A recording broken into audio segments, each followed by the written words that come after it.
I came to Germany in October last year. When I came here, when I landed here, the first month was, I felt like, where am I? New people, everyone is new. But yeah, after a few months, I'm familiar with everyone now. It's really good to work with them, work with German people. और मेरी company का नाम है Vogelbau. It's a really good company here in Germany, in whole Baden-Württemberg region. So yeah, right now, like my employers are really good too. Whenever I need anything, they'll provide me. So yeah, I'm satisfied with my employer, everything, my work, my school, and yeah, that's all about me. And I'm earning well. I'm earning good now. I'm having fun in Germany. I made a lot of friends too, German friends. The first month was too hard. So how did you manage it, and what kind of problems you faced there? I won't say it was too hard for me. थोड़ी mixed feeling थी कि नई जगह है, नए लोग हैं, मैं लोगों से बात कैसे करूँगा, क्योंकि यार जर्मन लोगों से बात करना और इंडियन में जर्मन बात करना इट्स टोटली डिफरेंट. तो मैं कहीं कुछ गलत ना बोल दूँ लोगों से, अगर कम्युनिकेट करते वक्त थोड़ा बाहर निकलने में थोड़ा वो था कि यार पता नहीं है कुछ ये लोग वगैरह सीन. बट ऐसा कोई हार्ड मेरा पहला मंथ नहीं गया था. It was fun. आप थोड़ा सा ये बता सकते हो कि वहाँ और यहाँ के कल्चर में क्या डिफरेंस है, इफ यू नोटिस? बहुत ज़्यादा डिफरेंस है सर, बहुत ज़्यादा. यहाँ पे कल्चर बहुत अलग ही है इनका. यहाँ पे लोग बहुत फ्रेंडली हैं, बहुत ज़्यादा फ्रेंडली लोग हैं. कभी भी कहीं भी चल रहे हो रोड पे हेलो बोल देंगे तुम्हें, रोड पे ही बात करना चालू कर लेंगे तुमसे, इतने ही फ्रेंडली हैं लोग. और जर्मन लोग ना थोड़े शांत टाइप के हैं, अगर बात ना करो तो बिल्कुल शांत रहते हैं. और यहाँ पे ज़्यादा तुम्हें आउटलैंडर दिखने को दिखेंगे. जर्मन तो मैंने भी बहुत ही कम देखे हैं यहाँ पे. आउटलैंडर ज़्यादा हैं, जैसे एशियन कंट्री के बहुत बतेरे बंदे हैं यहाँ पे. So you'll meet a lot of people. Manish, are you saving some money or not? I am saving a lot of money, brother. I am earning 850 per month. I spend a lot on groceries and food. 250 for a month. So you can calculate now. जाते ही खर्चे, first month खर्चा कितना हुआ था जाते ही? कितना लेके गए थे और कितना आपने खर्चा किया वहाँ पे फर्स्ट मंथ?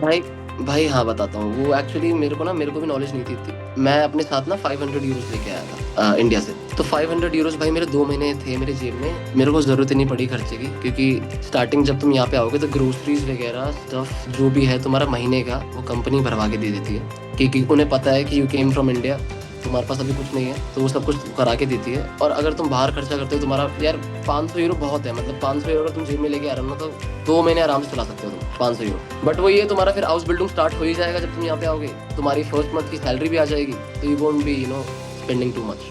टिप्स दे पाओ हमारे सारे ही कैंडिडेट्स के लिए, कुछ की लैंग्वेज प्रिपेयर करने के लिए कुछ आप अगर बता सको इन लोग के लिए, because that is the only की. गाइज मैं बताऊं तुम्हें, पेपर के टाइम पे ना सबसे इजी तुम्हारे लिए क्या रहेगा. लाइक मैं इतना भी इजी नहीं कह रहा, you have to prepare yourself. तुम्हारा एक अटेम्प्ट में मैं इतना श्योर कर सकता हूँ, अगर you are learning well German right now तो तुम लोग इजीली स्प्रेशन, ह्यूरन I don't know, like maybe बहुत लोग अच्छे होते हैं उसमें. स्प्रेशन और श्राइबन यू कैन क्रैक इजीली, ठीक है. बस उसमें तुम्हें पैटर्न लर्न करने की जरूरत है और तुम्हें लिखना थोड़ा अच्छा आना चाहिए, बस. उन दोनों में और कोई दिक्कत नहीं, क्योंकि जब तुम यहाँ होगे ना भाई बिल्कुल डिफरेंट ही लैंग्वेज है. बिल्कुल जो डायलेक्ट है ना बिल्कुल डिफरेंट है, प्रोनाउंसिएशन बिल्कुल डिफरेंट है. तो 1-2 महीने तुम्हें बिल्कुल मुश्किल होगी समझने में. और ह्यूरन और लेजन में भाई you have to work hard. उसके लिए तुम्हें बहुत सारे मीनिंग्स याद करने पड़ेंगे. दिन के कम से कम 5-5, 6-6 ऑडियो सुनो, साथ में मॉडल टेस्ट पेपर है वो भी करते रहो. ह्यूरन को तो फन में करते रहो तो जल्दी निकल जाएगा ह्यूरन, और लेजन को थोड़ा सीरियस लेके करोगे तो लेजन भी निकल जाएगा. You have to work hard for legion guys. उसके लिए तो थोड़ा you have to prepare yourself. तो आपको कितने अटेम्प्ट लगे थे? मैंने एक अटेम्प्ट में पार कर दिया था. लाइक नहीं, एक बार मैं फेल हुआ था, दूसरी बार में पार कर लिया था. तो कितने मॉड्यूल निकले थे पहली बार? 3 मॉड्यूल निकल गए थे पहली बार में. ह्यूरन, स्प्रेशन और श्राइबन. हाँ, ह्यूरन, स्प्रेशन और श्राइबन निकल गए थे. अकोमोडेशन के बारे में बताओ ना थोड़ा अपना. अकोमोडेशन अच्छा है यार, बिल्कुल बहुत बढ़िया है. मेरे को तो कंपनी के साथ में मिल रखा है, बहुत अच्छा. कितना पे करते हो उसके लिए, फूड वगैरह, ग्रोसरी, मंथली? भाई मेरा मंथली का रेंट जाता है 300 यूरो, मेरा जो रेंट है.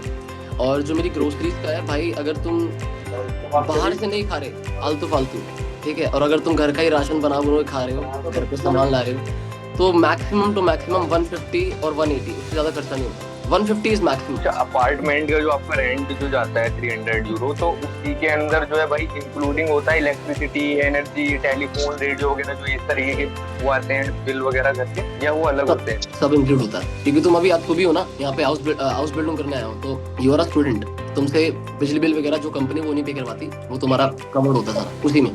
आपको अपने अपार्टमेंट से स्कूल जाने में कितना टाइम लगता है, मतलब कैसे जाते हो, what is the way to travel, और आने में कितनी है? एक्चुअली 2 स्कूल होते हैं यहाँ पे, एक तुम्हारा यूबर बेतरीबा होता है और एक तुम्हारा होता है बेरूफ शूले। और मेरे अपार्टमेंट से मुझे टाइम लगता है बेरूफ शूले जाने में 10-15 minute. It's near to me, it's an open work. और जो मेरा यूबर बेतरीबा है मुझे उधर जाने में लगते हैं 45 मिनट बाय ट्रेन। और अगर आप यूबर बेतरीबा, जैसे मान के चलो तुम्हारा यूबर बेतरीबा दूर है, तुम्हारे घर से मान के चलो 3 घंटे 4 घंटे दूर है, तो आपको कंपनी स्टे फ्री में देती है वहीं पे। जैसे तुम्हारा 2 हफ्ते 3 हफ्ते स्कूल है, पूरा मंथ स्कूल है वहाँ पे, तो company will give you stay for free.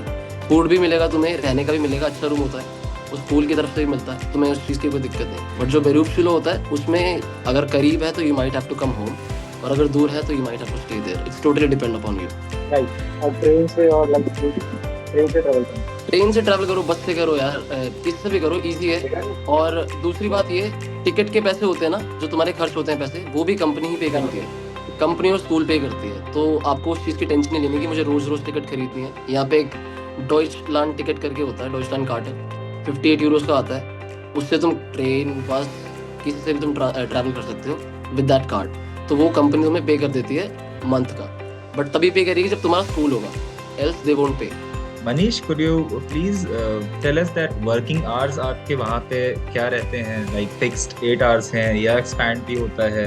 The main question is just to ask that जैसा यहाँ पे we tell people that work-life balance really exists in Germany, not like in India. So is it really there? Normally यहाँ पे जो normal hours हैं, normal 8 घंटे हैं और 1 घंटे का तुम्हारा ब्रेक साथ में।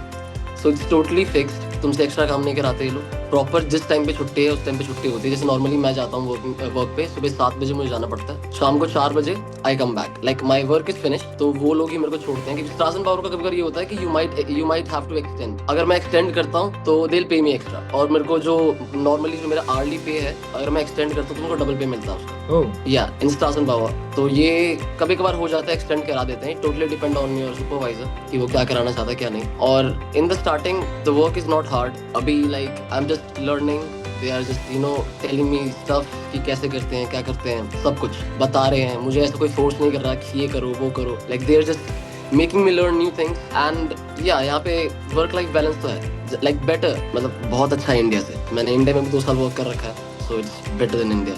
एक बात बता सकते हो फूड प्रोसेसिंग स्कूल के बारे में? एक ही स्कूल होता है, कंस्ट्रक्शन के 2 होते हैं।